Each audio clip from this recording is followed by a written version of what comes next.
खर की सेना की दुर्दशा देखकर दूषण अपनी विशाल सेना को साथ लेकर राम के समक्ष आ डटा। कुछ ही काल में राम के बाणों से उसकी सेना की भी वैसी ही दशा हो गई जैसा कि खर की सेना की हुई थी। अपनी सेना की दुर्दशा देखकर क्रुद्ध दूषण ने मेघ के समान घोर गर्जना की और तीक्ष्ण बाणों की वर्षा आरंभ कर दी। उसके इस आक्रमण से कुपित होकर राम ने चमकते खुर से दूषण के धनुष को काट डाला तथा एक साथ 4 बाण छोड़कर उसके रथ के चारों घोड़ों को बींध दिया, जिससे चारों घोड़े निष्प्राण होकर भूमि पर गिर पड़े। पुनः राम ने एक अर्धचंद्राकार बाण छोड़कर दूषण के सारथी के सिर को धड़ से अलग कर दिया। इस पर क्रोधित दूषण एक परिध उठाकर राम को मारने झपटा। राम ने भी पलक झपकते ही अपना खड्ग निकाल लिया और दूषण के दोनों हाथ काट डाले। पीड़ा से छटपटाता हुआ वह मूर्छित होकर धराशायी हो गया।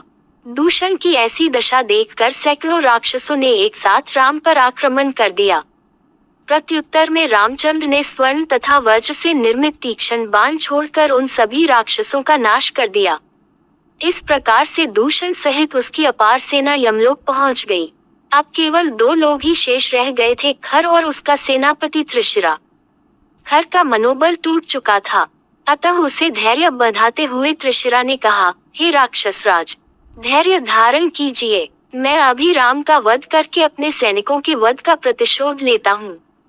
मैं प्रतिज्ञा करता हूँ कि मैं उस तपस्वी को अवश्य मारूंगा, अन्यथा मैं युद्ध भूमि में अपने प्राण त्याग दूंगा। खर को सांत्वना देकर वह राम की ओर द्रुत गति से झपटा। उसे अपनी ओर आते देख राम ने तत्परतापूर्वक बाण चलना आरंभ कर दिया। राम के बाणों से त्रिशिरा के सारथी, घोड़े तथा ध्वजा कट गए।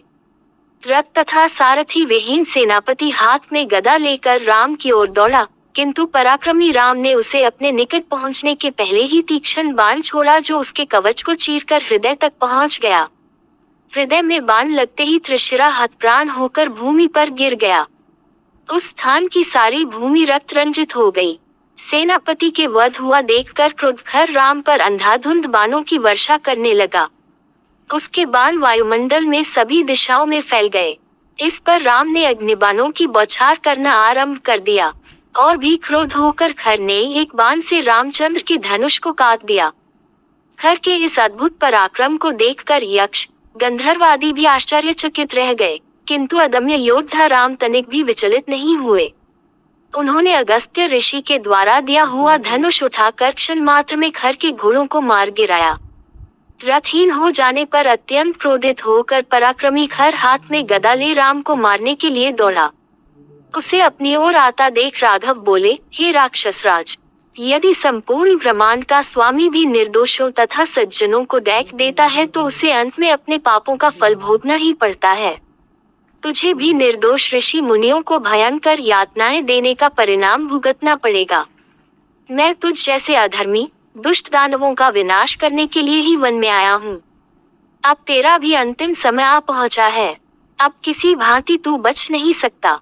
राम के वचनों को सुनकर खर ने कहा, हे अयोध्या के राजकुमार, तुमने स्वयं के मुख से स्वयं की प्रशंसा करके अपनी तुच्छता का ही परिचय दिया है। तुम में इतना सामर्थ्य नहीं है कि तुम मेरा वध कर सको। मेरी यह गदा आज ही तुम्हें चिरनिद्रा में सुला देगी। इतना कहकर खर ने अपनी शक्तिशाली गदा को राम के हृदय का लक्ष्य करके फेंका। राम ने एक ही बाण से उस गदा को काट दिया और एक साथ अनेक बाण छोड़कर खर के शरीर को क्षत विक्षत कर दिया। क्षत विक्षत होने पर भी खर क्रुद्ध सर्प की भांति राम की ओर झपटा। उसे अपनी ओर लपकते देखकर राम ने अगस्त्य मुनि द्वारा दिए गए एक ही बाण से खर का हृदय चीर डाला। भयानक चीत्कार करता हुआ खर विशाल पर्वत की भांति धराशायी हो गया और उसकी यह लीला समाप्त हो गई। राम के विजय पर ऋषि मुनि तपस्वी आदि उनकी जय जयकार करते हुए उन पर पुष्प वर्षा करने लगे। उन्होंने राम की भूरी भूरी प्रशंसा करते हुए कहा, हे राघव, आपके इस महान उपकार को दंडक वन के निवासी तपस्वी कभी न भुला सकेंगे। इन राक्षसों ने अपने विप्लव से हमारा जीवन, हमारी तपस्या, हमारी शांति सब कुछ नष्टप्राय कर दिए थे। आज से हम लोग आपकी कृपा से निर्भय और निश्चिंत हो गए हैं। परमपिता परमात्मा आपका कल्याण करें। आशीर्वाद देकर वे अपने अपने निवास स्थानों को लौट गए। लक्ष्मण भी सीता को गिरिकिंद्रा से लेकर लौट आए। अपने महापराक्रमी पति की शौर्य गाथा सुनकर सीता का हृदय गद गद हो गया।